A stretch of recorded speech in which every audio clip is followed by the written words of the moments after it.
there, Kaye here. Been a while since I've done a video for my YouTube channel. I'm going to be honest, I never really know what to talk about on these.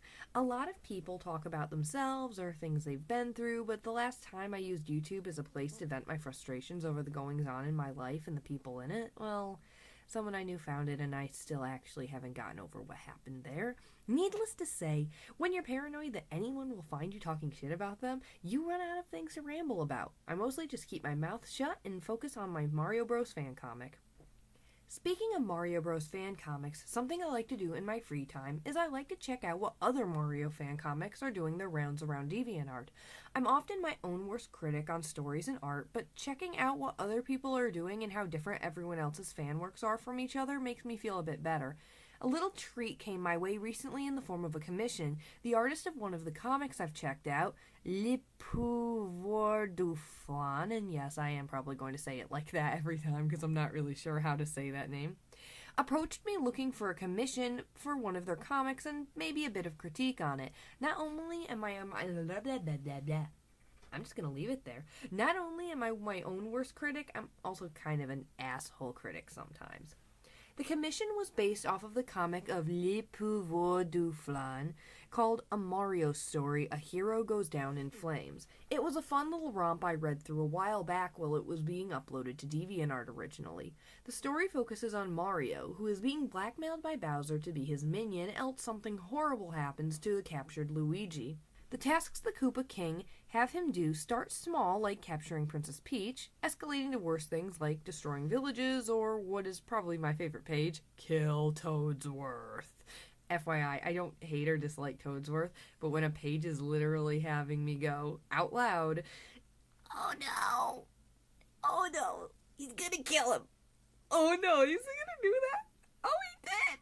No, maybe, yes, no. Then you know that I'm having a good time reading. I actually wasn't sure what to say early on.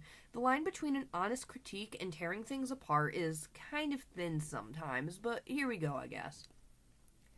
To get things out of the way, the comic does have some issues. I think Lepouvoirduflan is not a native English speaker, and it does show in the many typos. The comic art is inconsistent, the color and line weight are all over the place. With how dark the story is, the colors are often very bright.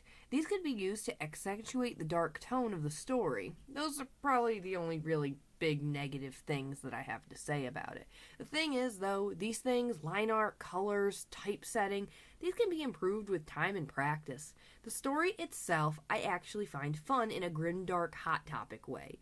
There's this part I like where Luigi is in the future and he sees it's all gone to crap and there's Bowser and he's gonna fight him, but then we learn that it was Junior all grown up, continuing his father's evil, and that was fun. Despite Bowser being one of my favorite characters in the Mario series, I do love running into Bowser is just plain and unapologetically evil stories. Bowser may as well be holding a gun to Luigi's head screaming, I'll do it! I'll end him right here! If you don't burn down that village and crush all the people! And I love it. Honestly, any shot of Bowser in this comic makes me happy, whether he's drawn good or bad. It makes me want to change my DeviantArt account icon to one of them, but I just can't pick which one, because whether it's good or bad, it's all golden. I can't. I just can't.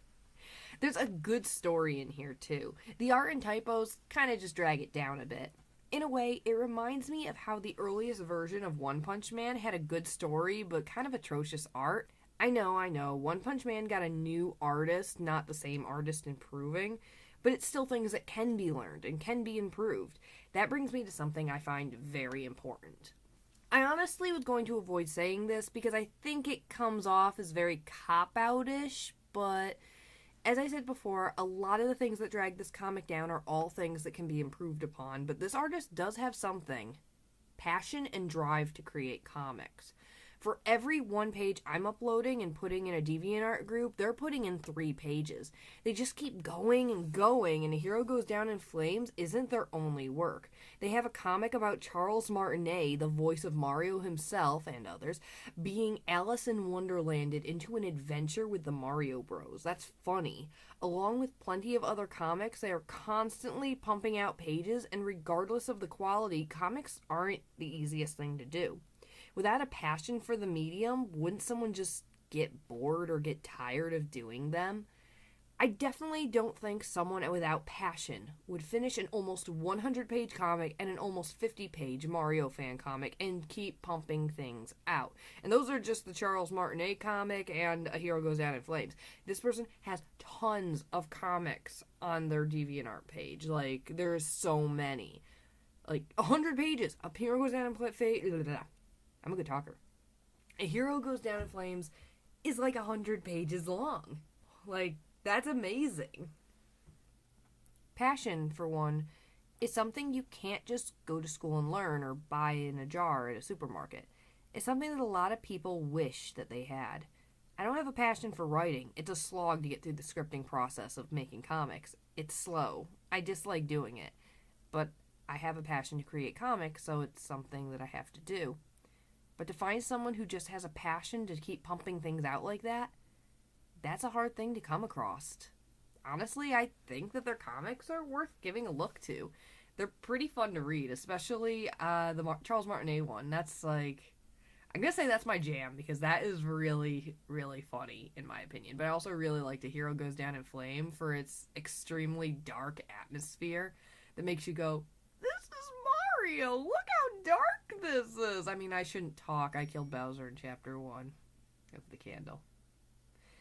But regardless, check out Lepouvoirduflan. I can't say that name. Biscuit. Check them out. Check out their gallery. It's definitely worth a look. And until then, I'll be back next time. I don't know when that is, though. Someday. Okay, after recording the audio that I had originally planned to go with the speed draw video of this commission, now that it's all recorded, I realize it's only about 7 minutes long, and that's kind of short, so I'd like it to be about maybe 10 minutes long, so I'm going to spend the next few minutes talking about something else. I'm going to plug my book, like J. Jonah Jameson. If you can't tell, I got the new Spider-Man game for Christmas. I love Spider-Man so much. Anyway, so that wasn't actually a joke.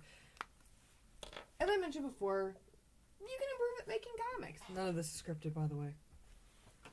And with improving, sometimes it's about having the right tools. And better tools don't make you a better artist, but it can make a better artist more efficient. And something that I found when I was making comics is that storyboarding took a while for me. In the end, I started going to the dollar store and buying these little yellow notepads, and I would divide them up into these storyboard books where they were double-sided, and each page held 4 storyboard panels and then a long section underneath it to write dialogue. So what I would do is I would draw the storyboard on the page, which was great because you could also see 4 pages in one page, or if you're on a page spread, you can hold it open. You can technically say 8 pages on it if you open the book flat.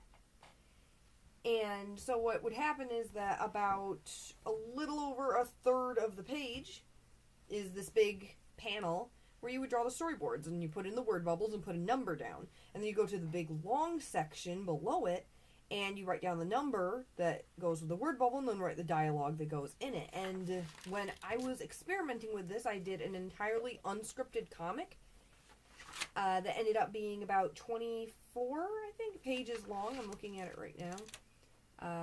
Yeah, about 24 pages long. And I did this in about 2 weeks of free time, of just sitting down and storyboarding. And having this storyboard book where I could just print it out was extremely helpful for doing that. And so I'm just going to plug it a bit. I print it through lulubooks.com, and you can go on my Lulu Book store. I put a link in the description where you can buy these comic book storyboards. That's if you don't prefer to do everything digital. I like to carry around a traditional pad of paper to do the storyboarding, just because for some reason it's just kind of how I work. It helps me. I can carry the board everywhere I go without having to lug a computer or a tablet somewhere. And I could sit on a park bench. I could sit at the library and just work on it. And so this was a very, very helpful endeavor. The book can be bought through Lulu Books, and it is set so that I don't gain any profit, so it is all the cost of printing and shipping.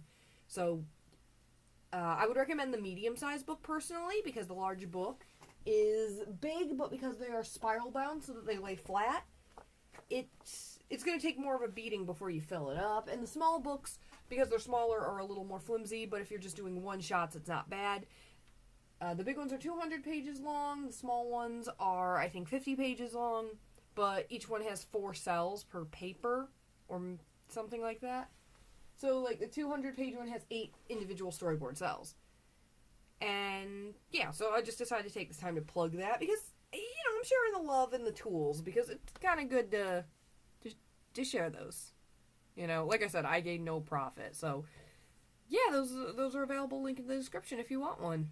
Also, you know what, it was just the holidays, so happy holidays and Merry Christmas, Hanukkah, Kwanzaa. And for real this time, Kaye, signing out.